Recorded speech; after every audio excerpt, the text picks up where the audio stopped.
Bom dia. Eu queria já começar pedindo desculpa aos irmãos, porque a minha voz está um pouco ruim. E aí pode ser que no meio de algumas tossidas aí, os irmãos vão me perdoando, eu vou tomando uma água e a gente vai seguindo, tá bom? Essa mudança de tempo sempre pega a gente meio desprevenido, não tem muito para onde fugir. Quero convidar os irmãos a abrirem comigo lá na Epístola aos Hebreus, no capítulo 2, para que a gente comece a nossa conversa dessa manhã. Hebreus 2, versículo 1.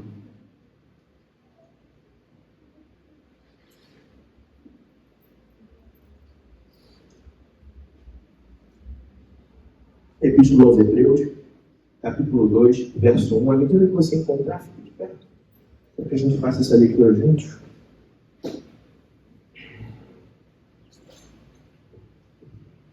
O texto diz assim: por isso é preciso que prestemos maior atenção no que temos ouvido, para que jamais nos desviemos.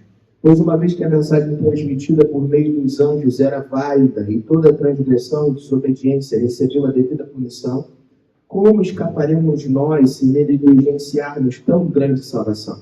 Essa salvação, primeiro anunciada pelo Senhor, foi-nos confirmada pelos que a ouviram. Deus também deu testemunho dela por meio de sinais, maravilhas, diversos milagres e dons do Espírito Santo distribuídos de acordo com a sua vontade. Amém.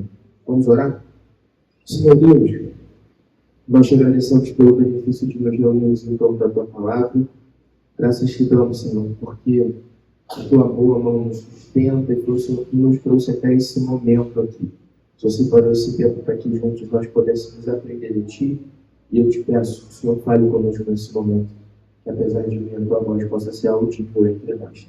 Esse é o nosso desejo. Pelo santo e poderoso nome de Jesus. Amém e amém. Os irmãos podem se sentar.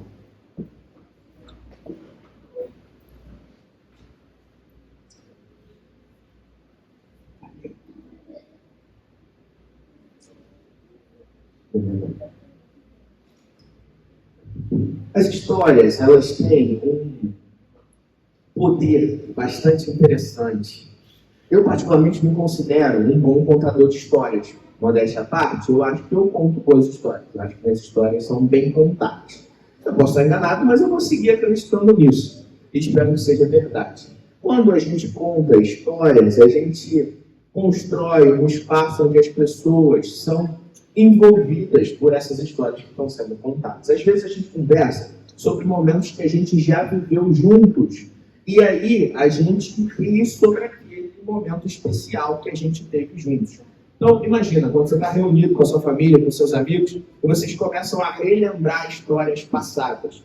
Ontem eu tive no aniversário de um amigo com quem eu fiz amizade há pouco tempo, e tinham vários outros amigos dele das antigas lá. E o final do aniversário foi todo mundo sentado em roda contando história.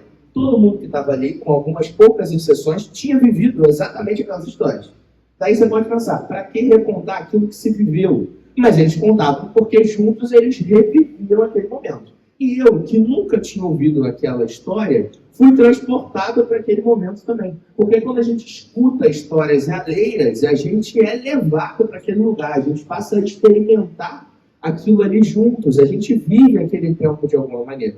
Existem aquelas histórias que são fictícias, que a gente lê, que a gente assiste, e parece que elas transportam a gente para esses mundos fantásticos e maravilhosos que são feitos por essas mentes humanas super criativas. Então, quando, sei lá, você está lendo as Crônicas de Nárnia e você começa a se sentir dentro daquele espaço, dentro daquele ambiente, aquele mundo começa a fazer sentido para você, e você sabe que é só uma história ficcional, mas você é envolvido por aquela história.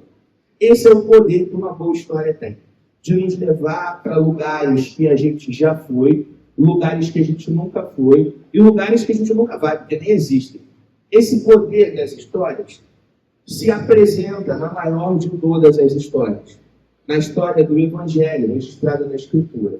No entanto, a diferença é que, quando a gente fala de qualquer outra história, esse poder é emocional. A gente é levado para esses lugares à medida que a gente se sente parte disso que está sendo contado. Agora, quando a gente fala do Evangelho, esse poder de transporte ganha nova cara, um novo significado. O sacrifício de Jesus na cruz do Calvário nos transporta da nossa realidade caída para um mundo refeito, o reino do Filho do Amor, onde agora nós podemos viver para a glória de Deus. Esse transporte não é emocional, mas real e profundo. Nós somos transformados pelo poder da maior história de todos. Essa realidade da transformação que vem através da história do Evangelho é exatamente aquilo que está sendo registrado ao longo do texto bíblico. É o poder de Deus salvando pecadores através da sua boa vontade. Quando a gente chega nessa leitura que a gente fez hoje, esse texto sobre o qual a gente vai conversar, na Epístola aos Hebreus, o que a gente tem é uma continuidade dessa história com um recorte de público-alvo um pouco mais específico. A gente começou a leitura do Novo Testamento, nesse nosso quarto círculo, a partir do Evangelho de Mateus, que é o Evangelho registrado com a intenção de ensinar para os judeus sobre como o Jesus que veio era o Messias que eles esperavam. Mateus está interessado em ligar em todo momento Jesus, a sua obra e ministério com as verdades reveladas no Antigo Testamento. E ele faz isso usando uma série de citações diretas, dizendo, para se cumprir aquilo que foi dito aos nossos antepassados. E ele coloca um trecho do Antigo Testamento. O autor da Epístola aos Hebreus, ele escreve num período um pouco posterior àquele momento que Mateus está registrando, que é o tempo do ministério de Jesus, quando a igreja já está sendo estabelecida, mas ainda no seu princípio. E ele escreve justamente para explicar para aqueles judeus que haviam crido nesse Jesus que Mateus apresentou através do seu evangelho e que agora precisavam lidar com essa nova fé, que era diferente do judaísmo que eles conheciam, ao mesmo tempo que, de alguma maneira, estava conectada com esse judaísmo. E a pergunta, então, que ficava é como que esse Jesus, que é o Messias prometido, faz com que agora a gente interaja com aquelas verdades que nos foram reveladas no Antigo Testamento. E é essa missão difícil que o autor dos Hebreus vai tentar cumprir quando ele registra a sua epístola. Essa epístola foi escrita, provavelmente, alguma coisa entre 65 e 80 depois de Cristo, por conta de alguns apontamentos internos, históricos que a epístola tem. A gente tem aqui nela um registro cuidadoso dessa ponte de conexão entre o Antigo Testamento e o Novo Testamento, entre a lei judaica e o que o Evangelho de Cristo trazia como novidade e continuidade, como a gente tem conversado lá na classe dos adolescentes. E aí, o autor dos Hebreus é um autor que a gente não conhece. Eu poderia gastar um tempo aqui falando com os irmãos sobre teorias, sobre quem pode ter escrito a epístola. É verdade que a gente não sabe quem foi, só Deus o sabe. Pode ter sido Paulo, pode ter sido Pedro, pode ter sido Apolo, pode ter sido... tem Barnabé, tem um monte de teoria. Várias delas. Tem uma que diz que foi Priscila, tem um monte de teoria. Mas a verdade é que não importa. O que importa é que o Senhor escolheu alguém para registrar um livro de muita importância, não só para aquele tempo, mas também para o nosso tempo, para mim e para você. Porque aqui a gente consegue perceber, e a gente vai ver isso à medida que a gente caminhar juntos pela Epístola aos Hebreus, de que Jesus não vem como um rompimento com aquilo que antes já havia acontecido e sido revelado, mas Jesus vem como um cumprimento da lei, de maneira que agora os homens livres da imposição de uma lei que eles não podiam cumprir, conseguem viver vidas libertas pelo poder do Evangelho e transformadas à medida da semelhança do caráter de Cristo. É exatamente essa história que está sendo contada, é exatamente sobre essa história que a gente vai conversar hoje. No começo da Epístola, no capítulo 1, o autor aos Hebreus ele registra uma verdade muito fundamental. O que ele está querendo ensinar para aqueles primeiros leitores e também para mim e para você é que Jesus é muito superior aos anjos, e essa é a tese inicial da epístola dele. Por mais que os anjos, que são enviados por Deus como mensageiros, que cumprem funções específicas a partir da vontade de Deus, fossem figuras importantes, Cristo é muito mais importante do que eles, porque Jesus é o Filho de Deus, aquele eternamente gerado, aquele que é a segunda pessoa da Trindade, que é um com o Pai, e que por exatamente essa qualidade Cristo pôde morrer pelos pecados como remissão, para que os pecadores fossem reconectados com Deus. Essa ideia da supremacia de Jesus em relação aos anjos, ela é muito importante, porque ela vai ser retomada exatamente nesse trecho que a gente acabou de ler, nessa perícope curta desses 4 versículos, quando o autor aos Hebreus ele faz uma pausa no meio da exposição doutrinária que ele está fazendo, para registrar um alerta àquelas primeiras pessoas que estavam ouvindo também a gente hoje aqui. Eu quero te convidar a passear pelo texto comigo. É um texto curto, então esse passeio não vai ser longo, mas a gente precisa caminhar por esses versos para entender o que eles estão ensinando para a gente, para depois então a gente conseguir fazer algumas aplicações. Vamos voltar lá no texto? E eu quero ler com os irmãos os versos 2 e 3, para que a gente possa entender uma primeira ideia que tem aqui.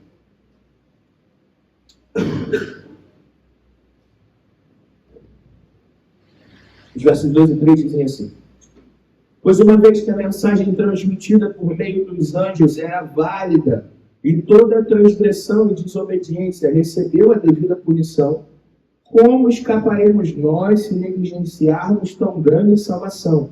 Essa salvação, primeiramente anunciada pelo Senhor, foi-nos confirmada pelos que a ouviram. A primeira coisa que a gente percebe aqui é que o autor do Hebreus está querendo sustentar uma ideia muito clara. A história da salvação, que vem sendo pregada de geração em geração e de diferentes maneiras, ela tem uma fundamentação específica. Ela é fundamentada no próprio Deus.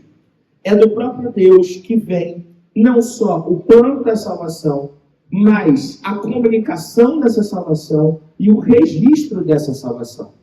Deus, então, escolhe, em primeiro lugar, anjos como transmissores da sua vontade. A gente tem as epifanias do Antigo Testamento, quando Deus se apresenta através de anjos, aqueles homens que ele está convocando, num primeiro momento, para serem trabalhadores do seu reino.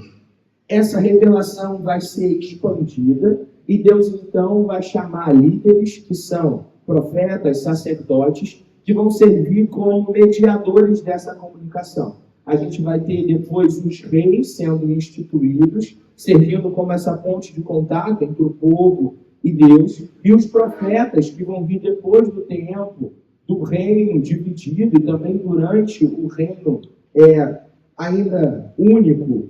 E esses profetas vão de novo pregar a palavra de Deus, revelar a vontade de Deus àquelas pessoas que eram o povo de Deus. Essa revelação continua a evoluir até que a gente tem o ápice da revelação em Cristo, o Filho de Deus, que é a comunicação última da vontade de Deus. É exatamente assim que o autor dos Hebreus começa a sua epístola, dizendo: no passado nos falou Deus aos pais de muitas maneiras, mas nesses dias, que são os últimos, falou-nos por meio do Filho, a quem constituiu o herdeiro de todas as coisas, e pelo qual fez os séculos. Jesus, então, ele é a última comunicação, a revelação plena de quem Deus é, qual é a sua vontade e que ele está chamando as pessoas a fazerem, ou seja, se entregarem em arrependimento a Deus para que possam ser reconectadas com ele a partir do amor ofertado por Jesus na cruz do Calvário. Isso tudo leva a gente a entender que esse plano de salvação e essa história de salvação não podem ter origens humanas.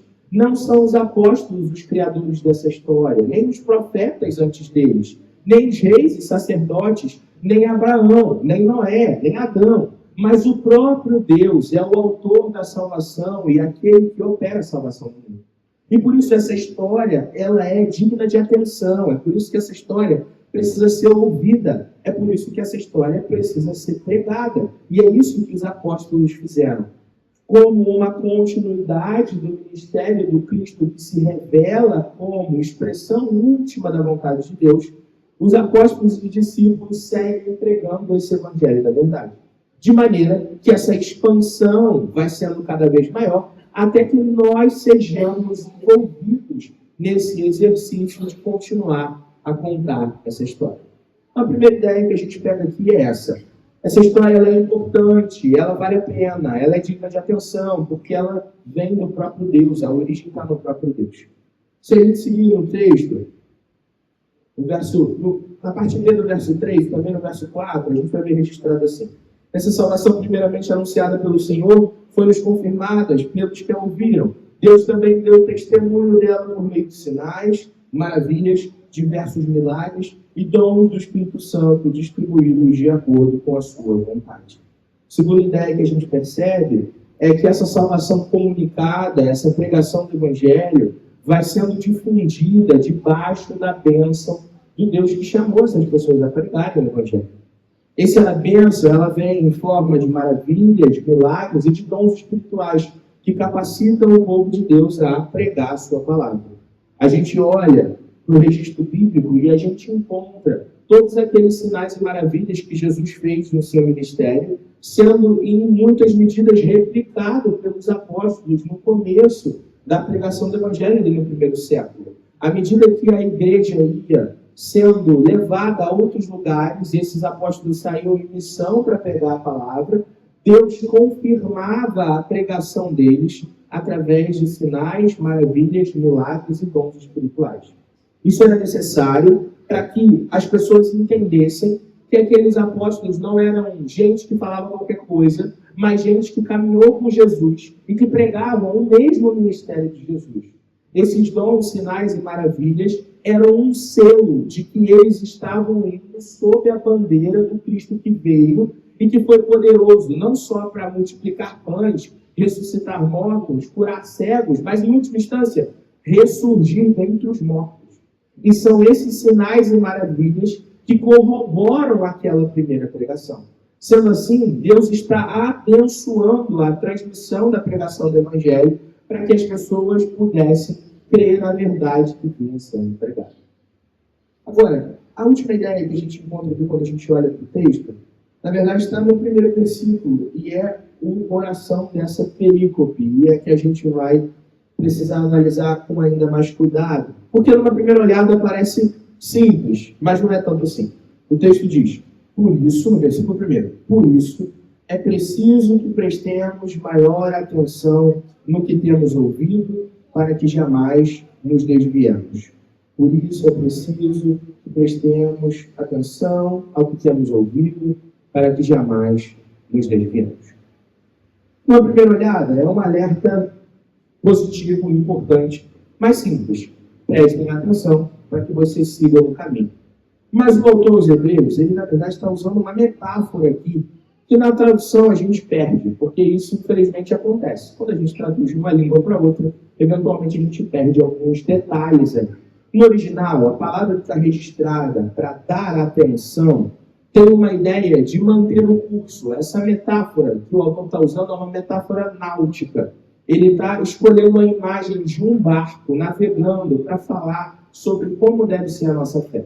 E ele, quando ele diz, é preciso dar atenção, o que ele quer dizer é duas ideias. É preciso manter-se no curso, ou é preciso prender-se à âncora.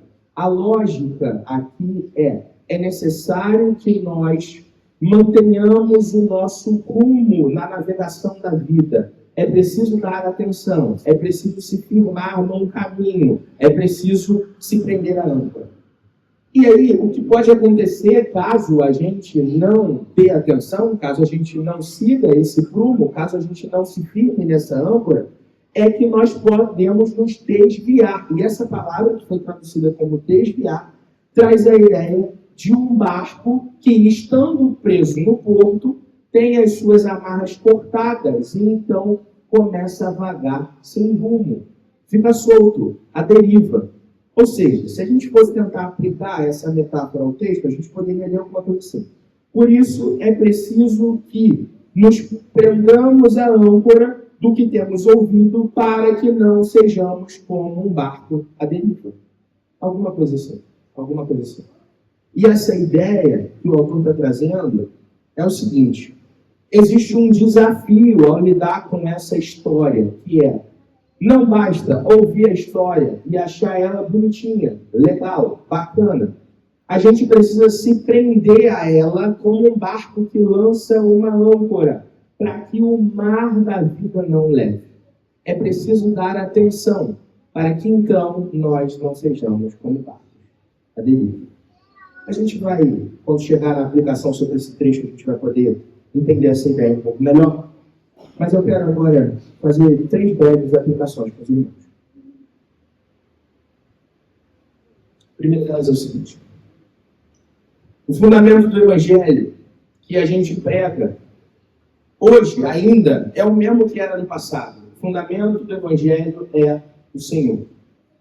Isso é importante por algumas coisas. A primeira delas é o seguinte: a mensagem que a gente prega não é uma mensagem inventada pelos pastores dessa igreja. A gente não está aqui comprometido com algum tipo de filosofia que a gente, enquanto pastores e conselho, a gente criou. Não é essa a ideia. Não é essa a mensagem que a gente está pregando. A gente não está pregando o evangelho da igreja presbiteriana do Brasil, seja lá o que isso significa. Não é isso que a gente está pregando. A gente não está pregando o evangelho da reforma protestante de 1517 de Lutero. Não é isso que a gente está pregando. O evangelho que eu e você, como povo de Deus, fomos chamados a pregar, é o evangelho da verdade, fundado no próprio Deus e no Cristo que se revelou aos seus. Isso é importante porque isso renova em nós o compromisso com a fidelidade a essa pregação.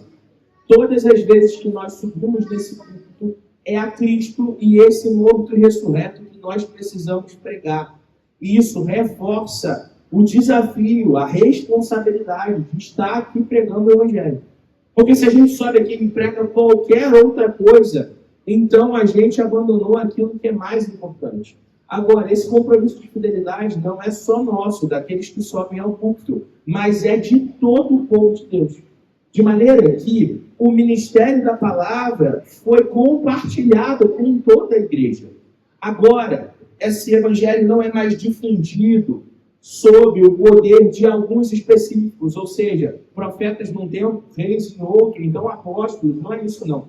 Toda a igreja é convocada a pregar o evangelho da verdade e precisa fazer isso com fidelidade. A história que foi pregada desde a fundação do mundo, a história sobre o Deus que perdoa os pecadores através do sacrifício do seu Filho e que conduz toda a realidade de maneira que a sua vontade possa ser cumprida, ainda é a história que nós precisamos contar. Saber que essa história é fundamentada em Deus deve reforçar no nosso coração a confiança na hora de transmitir o Evangelho. Porque se vem de Deus, é Deus também quem nos capacita e sustenta a pregá-la. É por isso que quando a gente vai compartilhar a palavra, a gente não vai na força do nosso braço, a gente não vai pela nossa competência, a gente vai movidos pelo poder do Espírito que nos capacita a pregar. Isso significa que eu e você podemos ter uma conduta meia boca com a palavra de Deus, ou seja, a gente não estuda, a gente não lê, a gente não se dedica, a gente não aprende, mas a gente imagina que magicamente a gente vai lá pregar o evangelho dos perdidos. E aí a gente cria no nosso coração uma ideia de que a gente tem que ir para o mundo evangelizar, que a gente tem que ir atrás dos pecadores. Mas a nossa relação com Deus, nada. E aí, surpreendentemente, a gente chega lá fora, é confrontado por dúvidas e questões, a gente não sabe como responder essas coisas e a gente fica de queixo caído, pensando assim, caramba, será que Deus me abandonou na hora de pregar? Quando, na realidade, o que acontece é que a gente não fez o nosso trabalho nessa história. Nós somos chamados a nos envolvermos com essa história. Não tratá-la como algum tipo de conhecimento etéreo, abstrato e externo, mas como a verdade que nos transforma de dentro para fora. E abraçando essa história, então a gente consegue transmiti-la para os outros. A verdade, e aí isso conecta a gente com a segunda aplicação, é que o Senhor continua caminhando conosco enquanto nós pregamos o Evangelho. E a segunda aplicação que a gente pode fazer é que Deus ainda abençoa a pregação do Evangelho. Quando a gente olha para os relatos bíblicos, a gente pode criar uma falsa ideia na nossa cabeça de que, naquele tempo, o Senhor afirmava a realidade do Evangelho pregado pelos apóstolos por sinais e maravilhas. Hoje ele não faz mais isso. Então aquele Evangelho ele era pregado com muito mais poder do que o Evangelho que é pregado hoje. No primeiro momento, eu posso dizer isso se você pensar assim. Não, jamais. Nunca penso isso. Mas às vezes a gente pensa assim. A gente pensa de verdade que se a gente tivesse uma impostação de voz melhor, ou se a gente tivesse uma capacidade de mover o sobrenatural, sei lá o que isso significa, então a pregação do nosso evangelho seria muito mais positiva e poderosa. Tanto isso é verdade, que igrejas ficam abarrotadas com a ideia de que alguma coisa mística pode ser feita. E note, eu não estou dizendo que Deus não age poderosamente no mundo, porque definitivamente Ele o faz. E nós somos chamados a crer no Deus que continua mostrando sinais e maravilhas nesse mundo caído. O que eu quero que você e eu entendamos é que esses milagres e maravilhas podem ser muito mais ordinários do que a gente imagina. O desafio que eu tenho para você é o seguinte, pensa só. A gente está aqui reunidos com o povo de Deus, então a gente sobe aqui no culto. Eu, Reverendo Silas, Pastor Celino, a gente faz uma pregação. E aí você chegou aqui mal, com o coração doído, sofrido. E quando você ouve a palavra da verdade, aquilo encontra um lugar no seu coração e você encontra a paz no Deus que te sustenta. Sabe qual é o nome disso? Milagre. O nome disso é milagre. A gente trata isso como qualquer coisa, mas a ação poderosa do Evangelho que nos transforma é milagre. Quando a gente vai lá fora, prega para alguém que nunca ouviu a palavra da verdade, e então essa pessoa conhece a Jesus Cristo, entrega a sua vida a Jesus e deixa de ser filho das trevas para ser filho da luz. Sabe como é que é o nome disso? Milagre. É Deus realizando um milagre no mundo. Quando você vai lidar com gente difícil, como você e como eu, e quando o pecado do outro te atinge, e você pensa em se vingar, mas então você lembra que o chamado do Evangelho é viver a vida do perdão, e você oferta perdão no lugar de vingança, isso é muito milagre. Muito milagre. É Deus agindo no mundo de maneira maravilhosa, nos transformando pelo poder que vem da sua palavra. É importante que a gente entenda, irmãos, os milagres não estão desassociados da pregação do Evangelho. E se em algum lugar é isso que tem sido ensinado, então desconsidere. Deus ainda opera sinais e maravilhas extraordinários. Nós cremos que Ele cura, que é Ele quem pode livrar as pessoas de doenças, que é Ele quem pode nos proteger no mundo mal, de verdade, não de maneira genérica, mas evitar que eu e você, ao sairmos daqui, morramos. É Deus quem faz isso. A gente acredita nessas coisas. Mas a verdade é que esses sinais maravilhosos precisam estar associados à pregação do Evangelho, porque é da palavra de Deus que emana poder, porque é o próprio Deus ensinando a mim e a você. A mim e a você. Nós ainda podemos então perceber que Deus segue abençoando a pregação do Evangelho.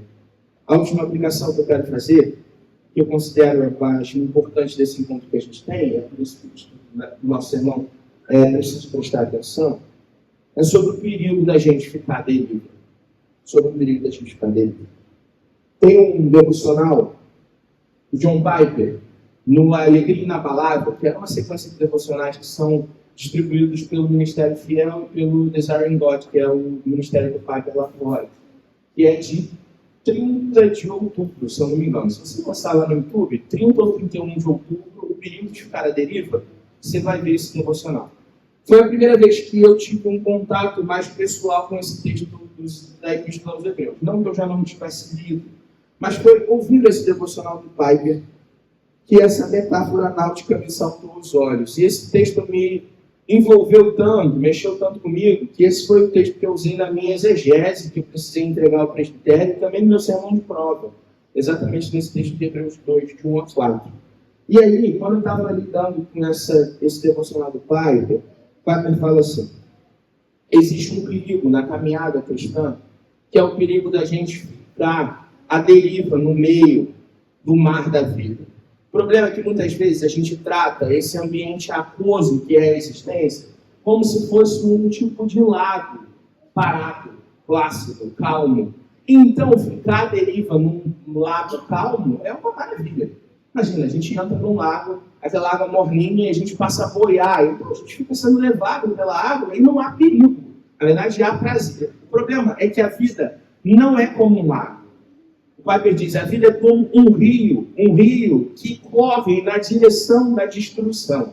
E ficar à deriva significa ser levado pela correnteza para ser jogado numa cachoeira sem salvação. O perigo de ficar à deriva é o perigo de sermos destruídos pelo nosso próprio pecado, pela nossa maldade, pelo mal que envolve esse mundo.